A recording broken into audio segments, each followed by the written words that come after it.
Okay, today I'm going to go further into Robert Avens' The New Gnosis with Chapter 3, Thought of the Heart, which has two sections entitled Thinking and Animal Gnosis.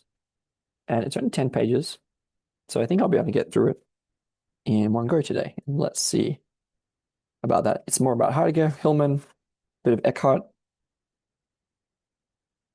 probably Corbin as well. Let's see. Thought of the Heart, Section 1, Thinking. Thinking in the Western philosophical tradition is for the most part identified with reasoning and argumentative rigor. Doing philosophy, especially among the logical analysts, means to be engaged in a competition between arguments. In this capacity, thinking is usually distinguished from what is assumed to be its less respectable, if not irresponsible, alternatives: mysticism, art, myth-making, poetry.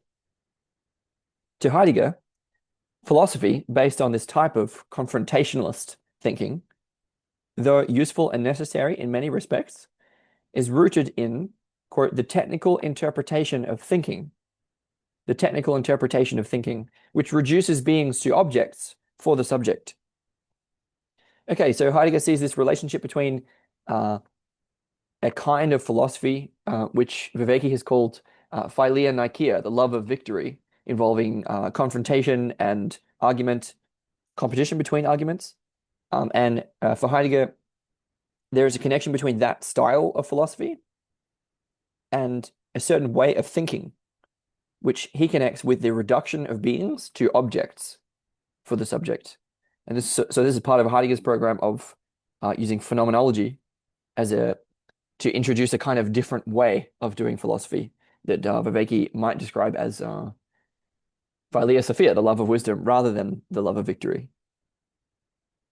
Yes, and obviously for Heidegger, everything is sort of objectified, and things are regarded as objects from the point of view of a sort of hidden subject. And so Heidegger talks about subjectivism, which he's about to do. So this is Avens. Again, to Heidegger, philosophy, based on this type of confrontationalist thinking, though useful and necessary in many respects, is rooted in the technical interpretation of thinking, which reduces beings to objects for the subject. Subjectivism, irrespective of its metaphysical orientation, takes man as the ultimate reference point, or as the measure of all things. So this is in some way a kind of anthropomorphizing of being, or it's a kind of a hubristic, what they would, I think, regard as a hubristic kind of metaphysics, where we end up being the measure of everything. It recognizes no goal or meaning that is not grounded in rational certainty.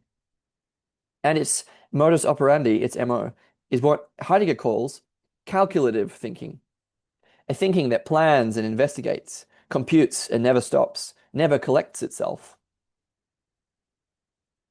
Today, it expresses itself in the frenzy of technological mastery and in the will to power, involving man in the circle of its own projected world.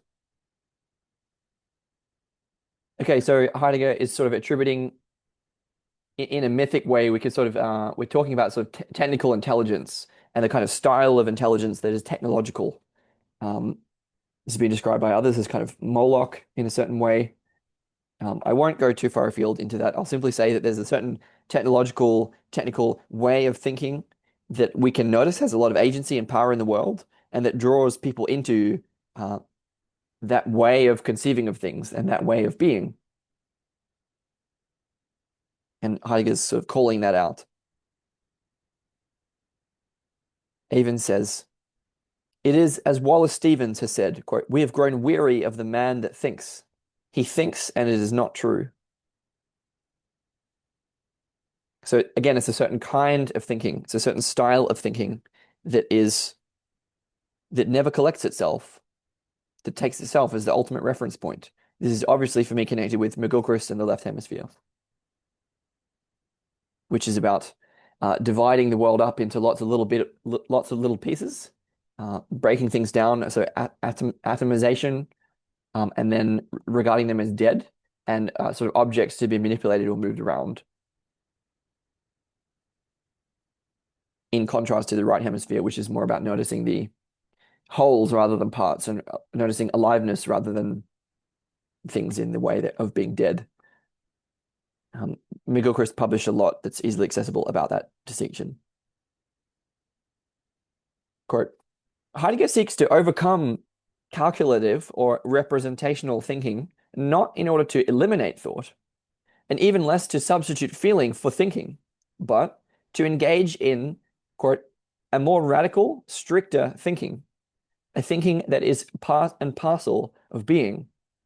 So obviously Heidegger is suggesting that phenomenology can be implemented and suggested as an appropriate kind of response that still involves thinking, but a different kind of thinking that is closer to the core, or you could say essence, of our being.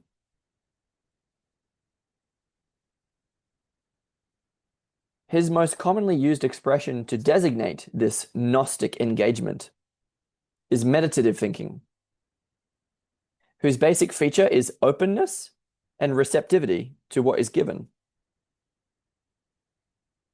To understand what is involved in such an attitude, we must go back to Heidegger's earlier statements about the nature of Dasein.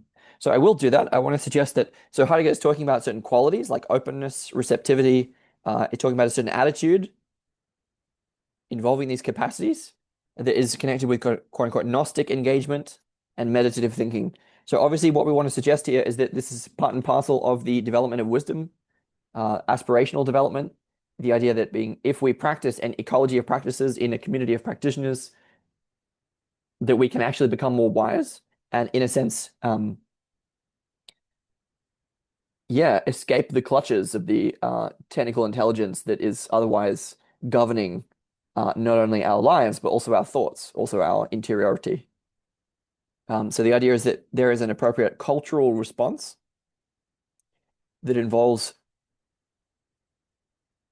but is not limited to, practicing a different way of thinking that can include phenomenology, but also involves the development of certain key capacities designed to support this kind of meditative thinking that Heidegger talks about. And so to understand what Heidegger really means as a certain capacity that he's suggesting, we have to go back to understand the nature of Dasein, being there. Dasein, it was said, is essentially self-exceeding, which means that man is related immediately and more directly to being. In effect, he is this relation and nothing more. So what he's talking about is a certain kind of existential awareness, that we are related immediately and directly to being, that we are ongoingly conscious of being there. So again, it's not just about skill, it's not just about attitude, it's about a quote unquote meditative thinking, disclosing a certain depth of existential awareness through intentional practice. Quote, to comprehend man, therefore, one must transcend the specifically and merely human, the subjective. Quote, we must behold man's nature without looking at man. So I would call this sort of getting beneath ego or beneath personality, beneath the subject, the egoic subject, getting deeper than that. Heidegger develops this claim by considering what is implied in the word waiting. Normally, waiting pertains to human desires, goals, and needs. We wait for something that interests us or can be advantageous to us. But there is also a sense in which we can wait without knowing for what we wait. I might call that faith. That we can wait without knowing for what we wait. Faith. I would say this is kind of the sense in which a bridegroom waits upon the bride.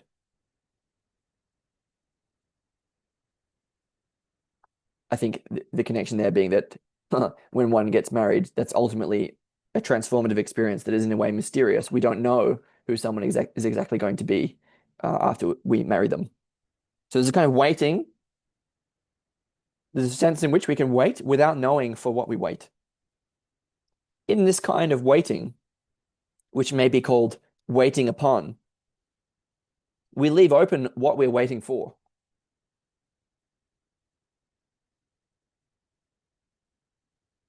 waiting in the first sense is related to calculative thinking, waiting for something, having an extrinsic reason or motive. Whereas waiting in the second sense, referring as it does beyond the human, is analogous to meditative thinking. Gray characterizes the latter by saying that the call of thought is to be attentive to things as they are, to let them be as they are, and to think them and ourselves together. The call of thought is to be attentive to things as they are, to let them be as they are, and to think them and ourselves together. Okay, so what's being suggested here is, again, there's a certain kind of, I would say we can understand this explicitly, that there's a prescription for intentional practice that can involve deepening our sense of existential awareness or Dasein, being there, being in relation to being itself. And that involves deepening that existential awareness, that quality, or that capacity, involves certain skills and other capacities that are maybe constitutive capacities, such as openness, receptivity, and a certain quality of waiting. So there's a way of reconceiving of what we've meant by waiting that can show the proper attitude that Heidegger is pointing us to. So I wouldn't say that this is saying, hey, the best thing to do is to wait all the time. No, he's talking about a certain kind of waiting that can be helpful for us to develop the capacity for. A kind of waiting that is analogous to meditative thinking, where we just let things be as they are without trying to get anywhere with them or to something else. And the importance of this seems to be that, quote, the call of thought is to be attentive to things as they are. So there's a way that when we can wait in this way that's being described, that we can actually be with things, including being itself, in a deeper way. So in some sense, this is an attitude that makes available a kind of existential awareness that is not just being more deeply in relation with our own being, but being more deeply in relation with things themselves as they are, with their truth of reality, rather than objectifying things and turning them into a purpose that we have for them, seeing them as a tool or an obstacle.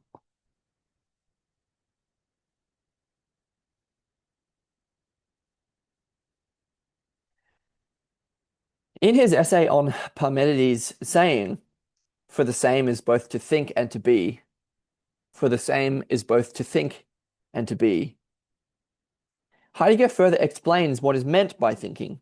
So Heidegger here is trying to radically revise what we actually mean by thinking. It's not just about waiting. The word waiting here is being used to describe, again, this capacity for a deeper form of existential awareness that involves thinking in a different way. And Heidegger is trying to explain or show what is meant by that. Again, we had Parmenides' quote, "For the same is both to think and to be." According to the traditional interpretation, Parmenides is expressing a kind of rationalism, saying that being belongs to thought. The thinking of the subject determines what being is. Heidegger rejects this interpretation as thoroughly un-Greek and attempts to show that Parmenides meant just the opposite. Thought belongs to beings. So the claim here is that by deepening our capacity for a certain, again, form of existential awareness, we can come to think differently.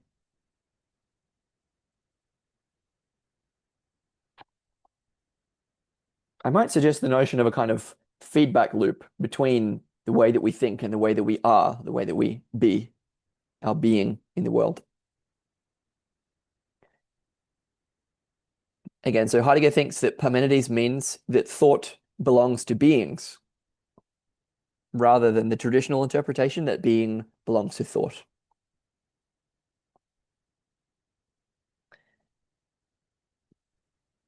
There's a complicated sentence. It says, for the same conveys not the sense of uniformity or numerical unity, but rather the correlation of things that are mutually opposed. So this is just clarifying what was the meaning in Parmenides' quote, according to Heidegger. Avens says, we have to do here with the unity of different elements. We have to do here with the unity of different elements, which are held apart and kept together by the difference itself.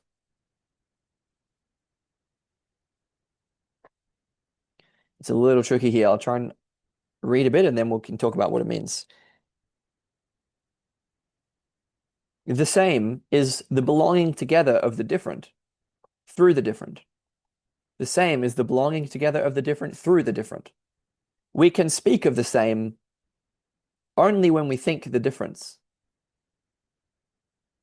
Thinking and being are not identical. They are precisely what is different. But it is just in their difference that they do belong together. Where and how? What is the element in which they belong together? It is a third thing that in truth is the first for both. The first not as their synthesis, but still more primary and more originary than any thesis. Okay, so this was taken from Heidegger, what is called thinking. And basically the notion that's being gotten at here is that we've conceived of thinking and being as being opposed, as being different.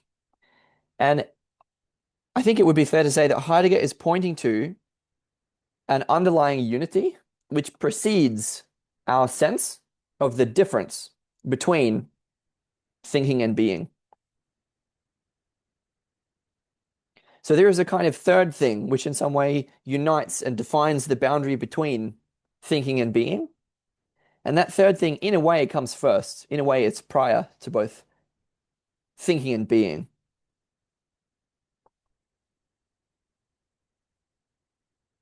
And I would suggest that this is that third is conceived of in many, many different traditions in many different ways. It's sort of the archetypal third.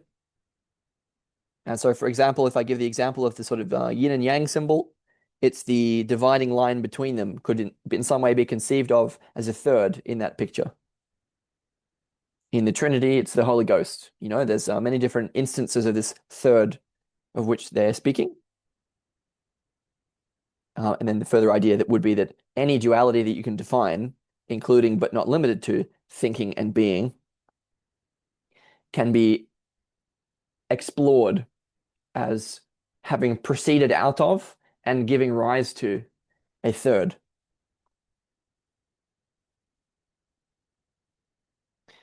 And that can easily trend in a mythic and archetypal direction. But we'll keep going here.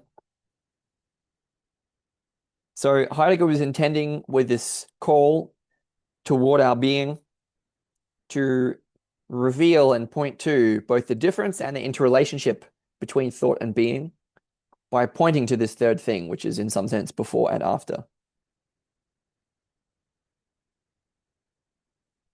And this is in the context of Heidegger trying to revise our understanding of what it is to think, what thinking actually is. And so we're going to continue doing that a little bit more classically with some etymology from Heidegger. So he wants to get us to appreciate the origins of the word thought.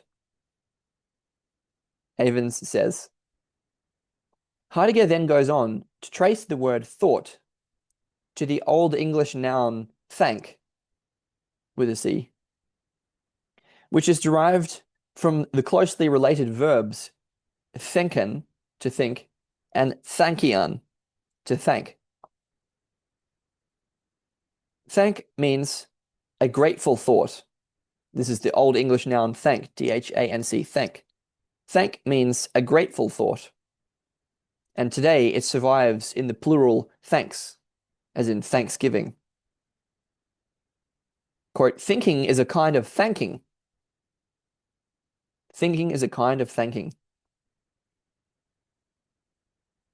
Quote, the root says, the root word says that the gathered, the all gathering thinking that recalls.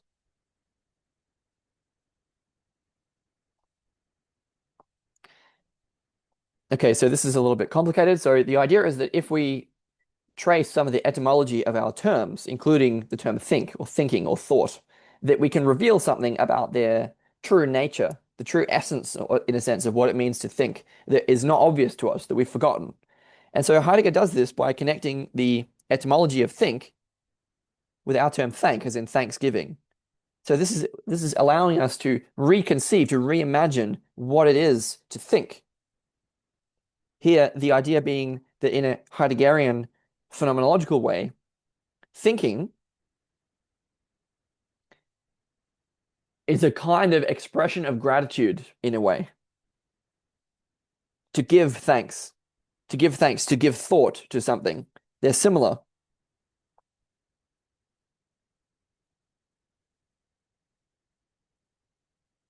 So this is a way that thinking has a quality of like when we talk about gratitude or thanksgiving, this for Heidegger is connected with the quality of gathering together. So there's a way that thought itself can express, it can come out of and then come back to being by gathering whatever it is that we're thinking about, I think I would say.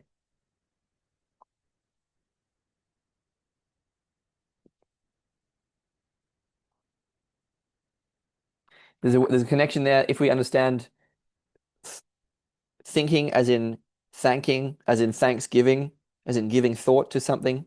There's a way that if I use the example of Thanksgiving, for example, well, what happens? Well, we gather together, and that's a gathering together which is appreciating. And the idea is that thinking has a similar quality, that thinking has this quality of gathering together many different things, which is a kind of, I would describe that as having a quality of a hymn or a prayer. So thought as a kind of hymn, as an expression of gratitude or thanks.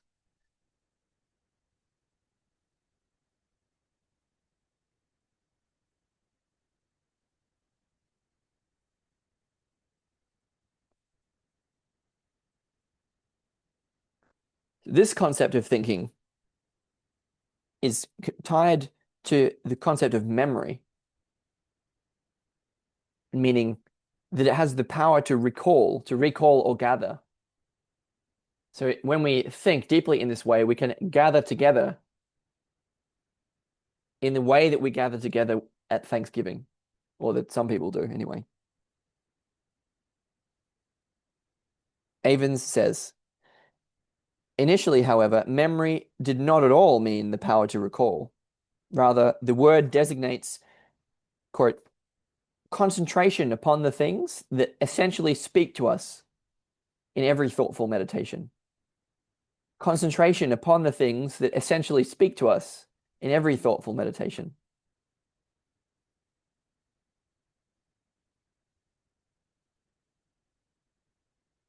Originally, memory means as much as devotion, a constant, concentrated abiding with something.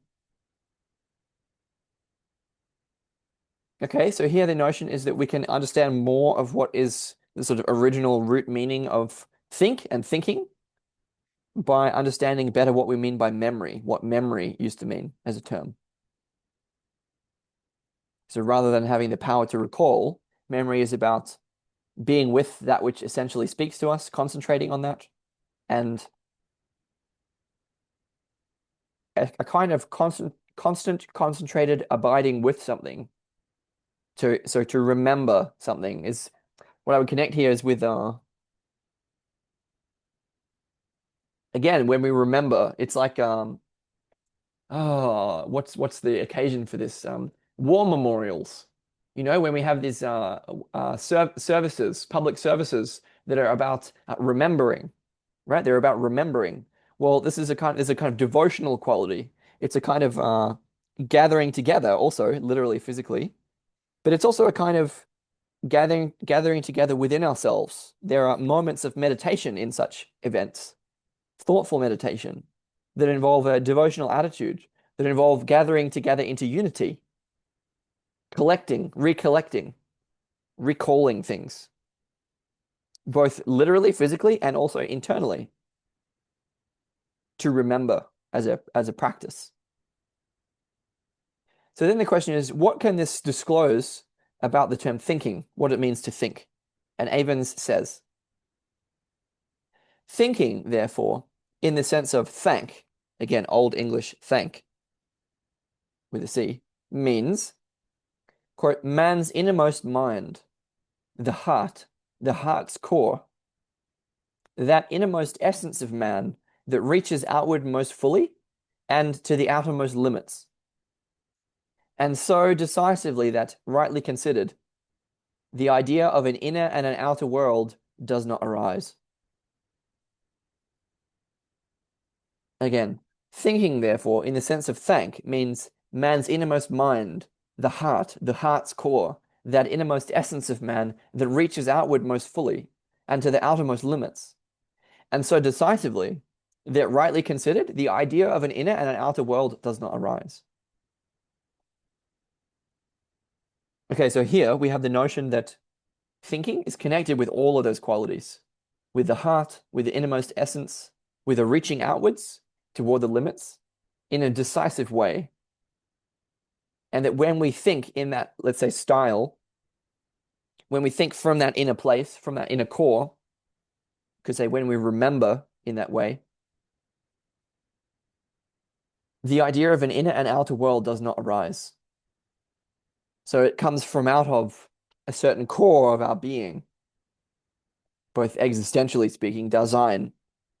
It comes from deeper within our being, but it also comes from deeper within the heart, let's say, in such a way that such dualisms as knower and known, or inner and outer world, subject and object, they don't arise in the first place.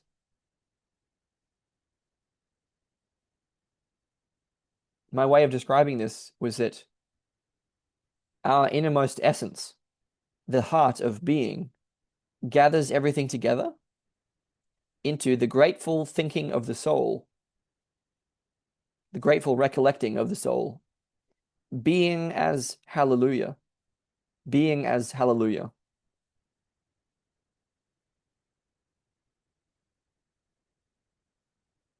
So Heidegger's just been trying to describe the true essence, the true nature of thinking in these terms, which is designed to deepen our appreciation, our sense for what thinking is, and also how to think. Avens says, what we have here is one of Heidegger's most explicit statements, pointing to the close connection between meditative thinking and soul.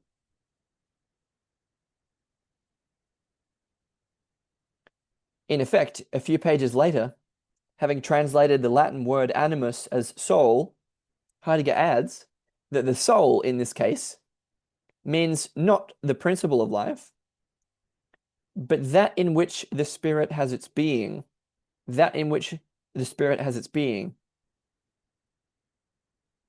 Quote, the spirit of the spirit. Meister Eckhart's spark of the soul.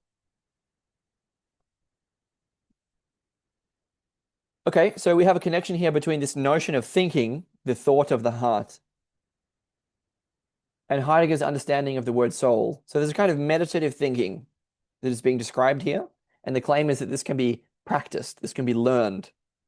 We can remember, recover this way of thinking that is connected to the quality of soul, soulfulness, re-ensoulment, which I've described in other places as having, I would say that when we can sort of define these different dualities that we were just talking about, being able to practice taking a perspective on those dualities so as to disidentify with them, I would describe that the practice of ensoulment, or practicing taking up the perspective of the soul. And the reason I think that is because when we practice in that way, when we practice disidentifying from different polarities, different splits, different stories that we pretend to be.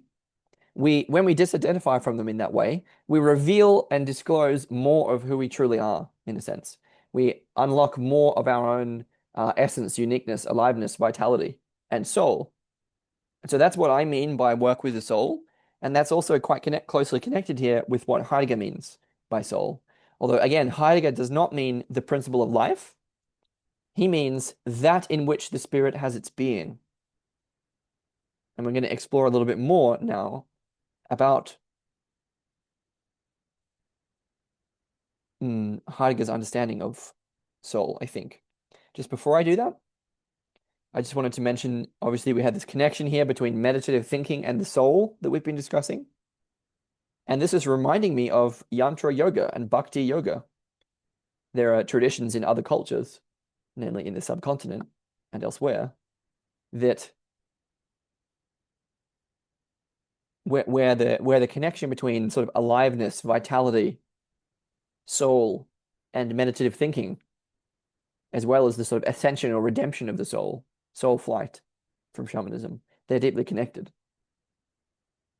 And I'm saying that so as to reinforce what Heidegger is pointing to, because when we have sort of independent convergence from other cultures, that I would say reinforces the validity of this kind of notion of thinking.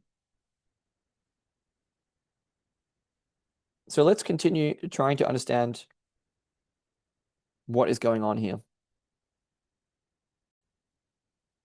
Okay, so what's going to happen now is that we were just talking about the way that Heidegger's understanding of this quality of meditative thinking that he thinks is closer to the core of what thinking really is, how that's connected with soul. And now what we're going to do is explore how the quality of soul is actually not central for Heidegger in his understanding of thinking. So what else does Heidegger think that thinking is connected with? He says, this is Avens. Eckhart's spark of the soul, however, should not be identified without remainder, meaning it shouldn't be sort of exclusively identified with meditative thinking. The ultimate source of thought for Heidegger lies not in something spiritual, but in the Greek word Noein, to which we alluded earlier. Noein, as in noesis, Noein, Noein, Noein. Noein cannot be simply translated to think. Rather, it means to perceive. Vernehmen, in German, I think. To perceive. Noein, to perceive. Perceiving is not an activity of the subject, legislating what can be rightfully considered an object. For in the pre-Socratic thought, i.e., before the distinction between subject and object was made, to perceive and to be constitute an original unity, that is the presupposition for any subject-object distinction at all. Okay, so here we have the notion that thinking for Heidegger is deeply tied to this term Noein, meaning to perceive. And this is a deep interrelationship between to perceive and to be. In fact, that they constitute an original unity. So again, I would say that this quality of sort of deepening our existential awareness or our being there, Dasein, deepening our sense for that Heidegger is talking about. This comes with a quality of perceiving more clearly, in some sense, in a way that is before any subject-object distinction. We can see things as they are rather than as we have conceived them to be.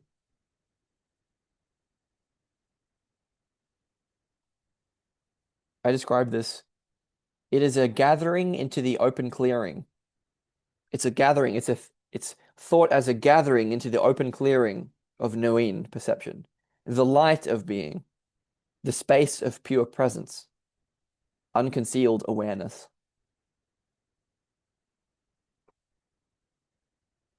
Avens says, the pre-Socratic and Heideggerian Noein, otherwise known as Nous, N-O-U-S, expresses an attitude of attention to something. Attention to something. It is not a faculty that belongs to man, or an immaterial activity of the spirit, in virtue of which man is different from lower animals, but a process by which Dasein first comes into its own as a human being. To be a human being is to be attentive. The Greek nous, in this sense, signifies not only the, quote, minding taken to heart, but also what we understand by scenting, though we use the word mostly of animals in nature. Okay, what's being gotten at here? So again, we have this Heideggerian notion of thinking, which is connected to the Greek terms, pre-Socratically, Noein and Nous, that involve this, it's a kind of precognitive awareness that involves the quality of being and of perceiving from out of pure presence, perceiving more clearly.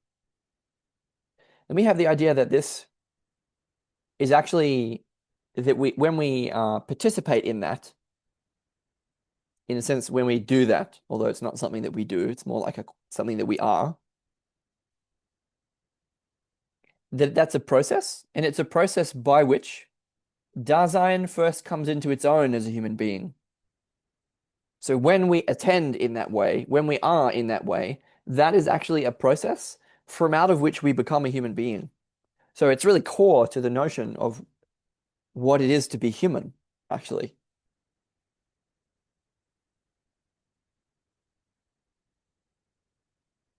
And in this sense, we're talking about a kind of thinking which is not only connected to the quality of the heart that we were describing, or of soul, but it's also connected with, I have to try and understand what he means by this, connected with what we understand by scenting.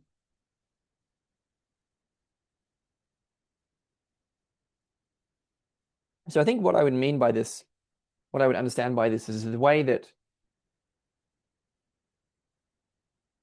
animals, when they're scenting, they're relying on their sense of smell, right?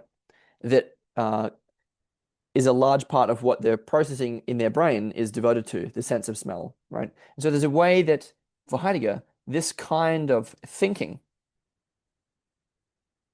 this kind of attending, has a similar quality to that kind of scenting. This kind of thinking is,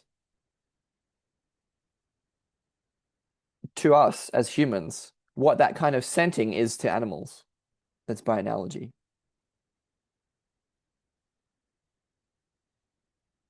We're going to try to explore a little bit more of why Heidegger focuses on this term scenting.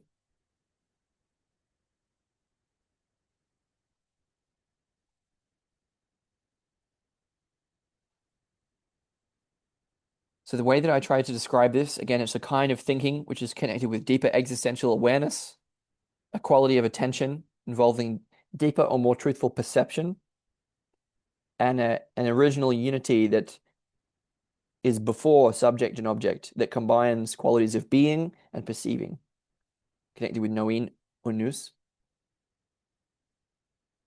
And that's core to what it means to be a human being. That's a process that we participate in a sense, by which we become human, by which we are human. I describe this as minding in a double sense of that our mind is acting. It's a process of the minding, but also minding as in looking after something. So the idea of minding being in the double sense. It's a sense of waiting upon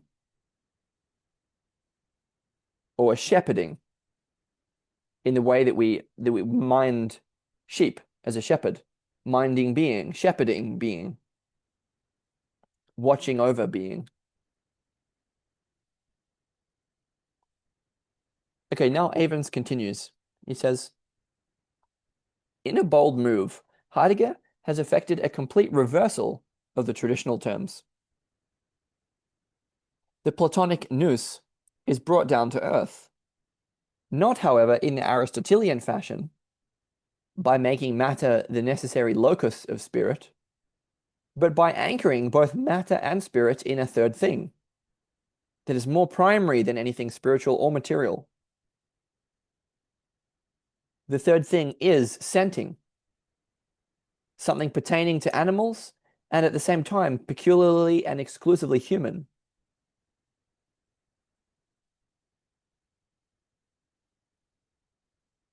Quote, for man's scenting is divination, the mode in which essentials come to us and so come to mind, in order that we may keep them in mind. So what he means by essentials is the essences of things. And so what's being talked about here is that Heidegger is, in a sense, going back to the pre-Socratics and trying to get us to understand thinking, appreciate thinking in a way that we've forgotten for, a long time, several thousand years. And his way of doing that is by sort of reversing us out of the splits, not only between subject and object, not only between thought and being, but also between matter and spirit. So there's a way that this notion of thinking, it takes this original term nous, and it does bring it to earth, but in a way that anchors both matter and spirit, in a way that's not Aristotelian. And so it anchors matter and spirit in a third thing. And that this third thing is in some ways prior to any two that we define. But it also, in a sense, arises from out of them as a kind of synthesis. And so here, that third thing, which we've talked about as Dasein, connected also with Noein and to be, with thinking, with Nous, with qualities of heart and soul. But it's also connected here with this term scenting, which is a way of minding peculiar to our human nature. And there's a way that, for Heidegger, this quality of scenting, which is essentially a way of describing what we've been talking about, as a quality of divination. It's a certain mode, and it's a certain mode in which we can divine things. What do we mean by that? Well, the essentials come to us, so we can allow things to be as they are. We can attend in such a way that we're not trying to get somewhere, but we're letting things be as they are, such that their essences can come to mind. That's what it means to divine in this way, in order that we may keep them in mind, things as they are, the essences of things. Okay, and so Avens says, and we're almost done here, essentials, the essences of things, come to us through scenting. This means that the quiddities of the essentialist philosophy are transformed into faces, who we can recognize because they are homologous with our own faces. So I would connect this kind of scenting with the quality of personification, in a sense. Avens goes on, the former insight that, quote, being essentiates as appearing is retained, but is now supplemented by the need for attention.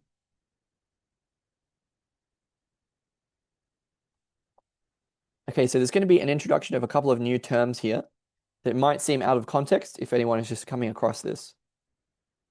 So I'm going to read what it said and then we can talk about it. So again, Avens said, the former insight that being essentiates as appearing is retained, but it is now supplemented by the need for attention. The essences of phenomena, their imaginal essences, only appear when we pay attention to them, when we take them to heart, which taking to heart is inseparable from letting them be just as they are. Okay, well, what does this mean? Okay, again, it's a certain quality of attention. It's a certain mode of being, I would say. It's a way of seeing things not simply as the way that they appear, the phenomena, which is in some sense their appearance, but that through those phenomena, the faces that things appear as, we can perceive their essences, their quite imaginal essences. So there's a certain quality of attention that we can dispose, where we can take things to heart, where what it is, what something is in itself can be disclosed to us. And that kind of attention is letting things be just as they are, rather than seeing them as having a purpose for us. The focus here was on the quality of attention. The way that we dispose our attention can disclose this. So the way that I described this was twofold. I said that it's a certain kind of attention when we pay attention to something as it is for itself, as it is in its essential otherness. When we can perceive something in its essential otherness, then we allow it to be as it is, and we relate to it as a being rather than as an object to be used. I also said that for me, this has a quality of soul sight. It's Martin Buber's I-thou relationship. It's a deeply empathic way of attending, way of seeing. Soul sight. What do I mean by that? I mean that I've experienced times, occasions, when I felt deep access to my heart. And when we perceive people from out of that place, there's a certain manner of perceiving, a certain way of disposing our attention that reveals something about who someone is for themselves, or about what an object is for itself, as a being, not as an object. And so it's a kind of sight, it's a kind of seeing, which I feel is different, which is connected with the quality of soul. Now we have one page, and then I'm going to pause this. Avens says, Jacob Needleman, discussing the Ignatian term sentiere, I'm not quite sure how to say that, S-E-N-T-I-R-E, sentiere, Needleman, discussing the Ignatian term sentiere, observes that it has little, if anything, to do with ordinary feeling or ordinary knowing or mystical ecstasy. Quote, the point seems to be that something has to be awakened in man that is both highly individual, yet at the same time free from mere subjectivity. Something both my own, yet free from ego. Sentiere. So I think I would connect this with the quality of sentience. Sentience. So it's I might even just briefly define sentience. Bear with me. Define sentience. Sentience is the ability to experience feelings and sensations, such as pain, pleasure, or hunger, which requires a degree of awareness. It's different from higher cognitive functions like reasoning or self-awareness, though it forms the basis for moral consideration, particularly in discussions of animal welfare. So it's a quality of perception, but not necessarily overlying intelligence. It involves a deeply personal point of view and a capacity to feel and experience. Sentience. So the connection here is that there's a certain quality of awakening. It's a certain quality, again, we're talking about intentional practice that can deepen our sense of existential awareness, that can deepen our being in the world by being in relation to being itself. And that from out of that depth of being, we can pay our attention in such a way that is deeply unique to us, that is deeply personal, highly individual, that involves being in and coming from out of our own individuality, our own existential depth. And also being able to see, perceive, appreciate the essential otherness of something or someone. to see that uniqueness as well, not only to come from out of it.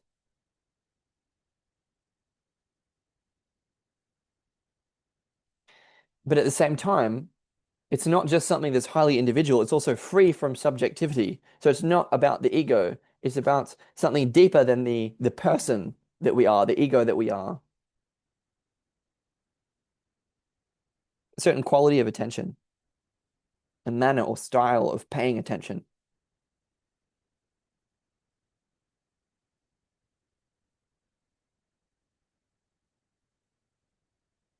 Again, Needleman said, the point seems to be that something has to be awakened in man that is both highly individual, yet at the same time free from mere subjectivity.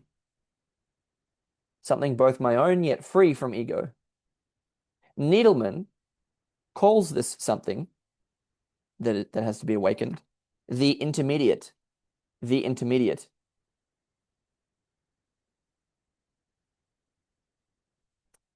So what do we mean by this term intermediate? This is going to connect with the third of which Heidegger was speaking. So in relation to this term intermediate, which we're about to explore through Needleman, I was connecting back with the introduction to the new Gnosis in relation to the heart or himma in Islamic Sufism, which is a kind of locus of the spiritual energy of imagination or spiritual perception, signifies the act of meditating, imagining, projecting, ardently desiring. So I feel that this is similar. And so what's being talked about here as that which has to be awakened in us through this, let's say, intentional practice, has a quality of intermediary. And that was connected with these other qualities that were related to the term himma that I was just mentioning, that Needleman is also about to mention. And so it's connected with these qualities of desire, intention, becoming, development, heart, energy, imagination, intermediary, projection, and meditation. So I would say this is a quality of being in the between. Metaxu in William Desmond. The idea that the imagination is between in some way.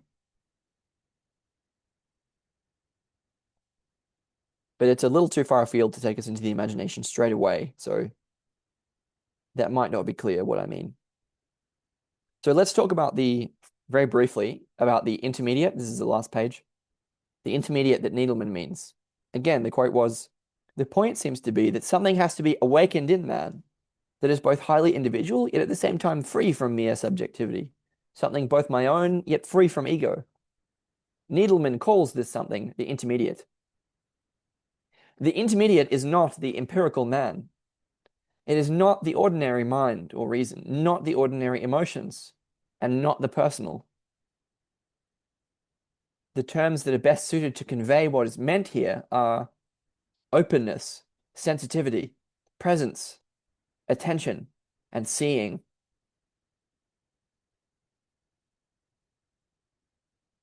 Openness is the purity of attention. Openness is the purity of attention.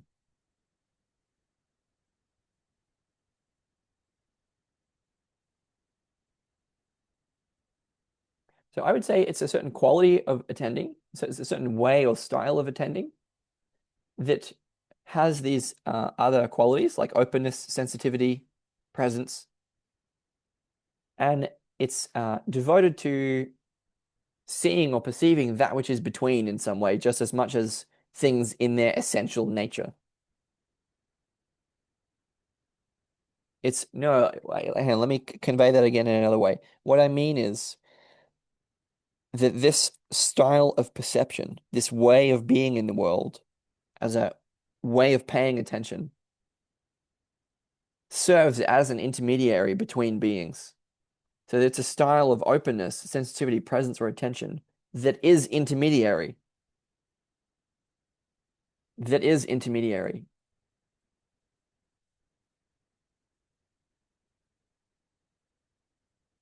In the last resort, it is the power or function that defines the real nature of the soul. Quote, the principal power of the soul is a gathered attention that is directed simultaneously toward the spirit and the body. The principal power of the soul is a gathered attention that is directed simultaneously toward the spirit and the body. This is the attention of the heart.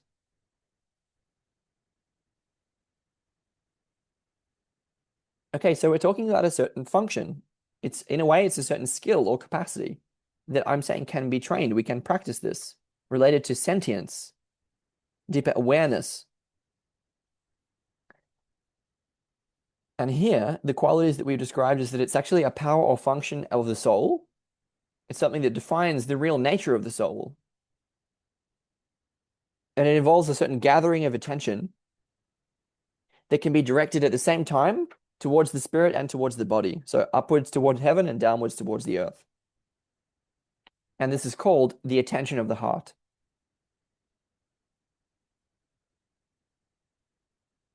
And now we get a little quote from Hillman to end this section, which ties it to the understanding that Hillman has of the imagination. Quote, in his Eranos lecture, The Thought of the Heart, Hillman states that, quote, the heart's work is imaginational thought. The heart's work is imaginational thought or imaginational intelligence. No tour de force is needed to realize that what Hillman means by this expression is the same as Heidegger's meditative thinking.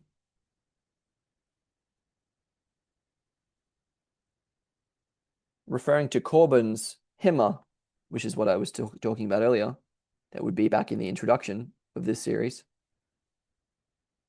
Referring to Corbin's himma, Hillman elaborates, quote, the heart's characteristic action is not feeling, but sight. The heart is not so much the place of personal feeling as it is the place of true imagining.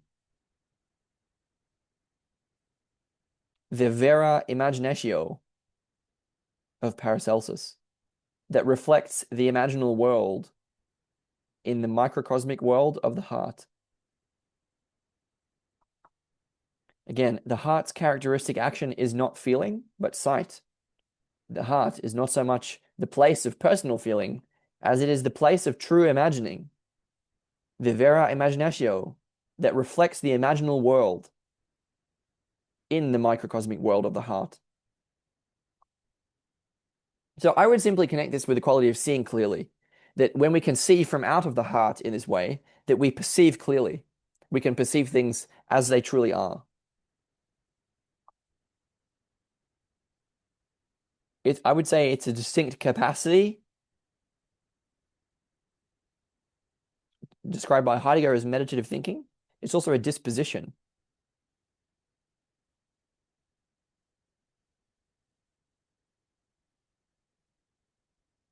Quote, in the common religious piety, the heart has become a sentimentalized and prettified version of the ego. We have forgotten that the heart is, quote, a microcosmic power, a microcosm that corresponds to and resonates with the macrocosm of the mundus imaginalis. Okay, so how to describe that just at the end here? I would say that there's a way that heart and soul are deeply connected here. So we describe this as in terms of soul sight. It's also described as thought of the heart. And so there's a way that this quality of sight coming from the heart is the principal power of the soul. So it's directed from out of the center, deeply within our being, and it gathers attention in such a way that it's directed at the same time up and below to the spirit and body, heaven and earth. And so in this way, we can understand the thought of the heart as a capacity coming from the depth of our being that we have forgotten,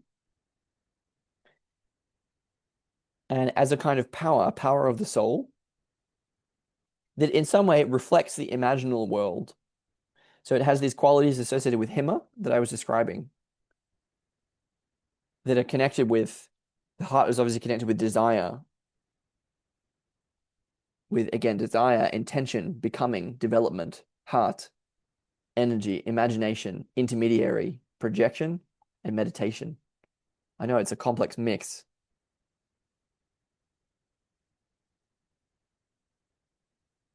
But this gives the heart, as a, let's say, this quality of sight from the heart, thought of the heart, a kind of power, a power that allows for a kind of truthful seeing or truthful perception that comes with a quality of resonance, resonance between microcosm and macrocosm. There's a way that when we see from out of this way, we see things as they really are in their truth, in a way that aligns at all levels.